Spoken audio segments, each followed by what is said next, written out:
أصعب شي لما تحس إنك بدك تموت كرمال تحكي مع إنسان أنت اشتقت له كثير.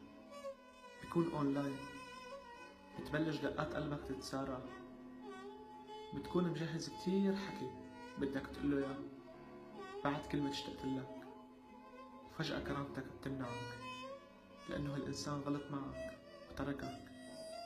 بتفوت على صفحته بتعمله لايك إنه شوفني أنا هون جنبك، أنا هون جنبك ومشتاق لك، بس ما بقدر حاكيك، بخاف إذا حكيتك تنزعج مني. نفسك تحكي له كل شي بقلبك وكل شي كتبت له إياه، بس كمان كرامتك رح تكون معناتك. بتفوت تتفرج على صوره، بتشوف التعليقات،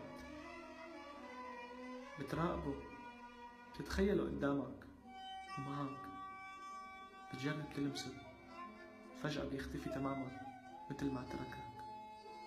بتتمناه يوقف معك، يمسح لك دموعك، ينسيك وجعك يلي هو سبب لك ياه على فراقه. بتدمع عيونك على غيابه وعلى بعده، حتى على انشغاله مع غيرك. ومع هيك رغم وجعك وحرقتك بتكون مستلذ، بتضل تراقب.